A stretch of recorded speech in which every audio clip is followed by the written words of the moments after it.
Nécessité de répondre aux sollicitations qui m'ont été faites depuis des mois. On me trouvait à faune. On estimait que le président François Ndombian ne disait plus rien.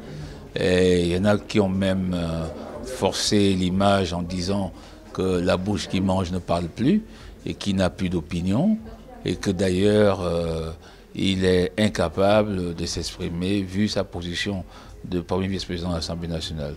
Non, je veux affirmer à tous les Gabonais que l'expression est libre, que les partis politiques ont le droit de se mouvoir et que tout homme est à mesure d'apporter son opinion. Et d'ailleurs, je m'arroge contre toute impression ou toute, j'allais dire, discrimination qui serait faite à l'endroit d'un Gabonais qui aurait tenu une opinion quelconque. Si nous avons fait ce que nous avons fait, c'est pour entrer dans un essor de liberté. L'essor de la félicité gouverne en premier lieu la liberté. Et la liberté, il faut la préserver ardemment. Maintenant, elle a ses exigences, la liberté. Si on est libre, ce n'est pas non plus pour insulter les autres.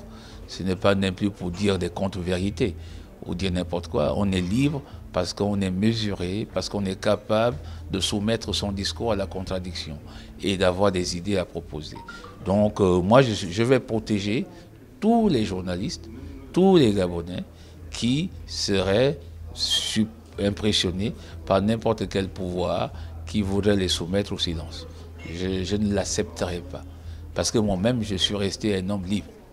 Merci. Les forces, c'est on a décliné un programme politique qui est assez réel, qui est axé sur la résolution des problèmes immédiats qui sont cruciaux. L'État était en lambeaux. Il a fallu attaquer des problèmes sociaux, il a fallu résoudre des problèmes de route qui se coupent, qui s'effondrent, et il a fallu attaquer une diplomatie qui nous ramène dans le cercle du giron international. Donc c'est des forces. Et la colonne vertébrale qui constitue l'idée même de la transition est restée la même, rien n'a changé. Les faiblesses, ce sont les faiblesses humaines. Beaucoup de Gabonais s'interrogent sur certaines nominations.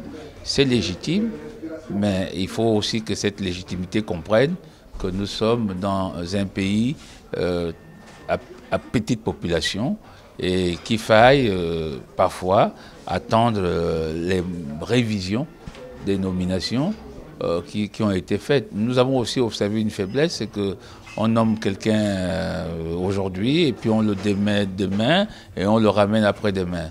Ce sont des faiblesses qui sont autour de la gouvernance.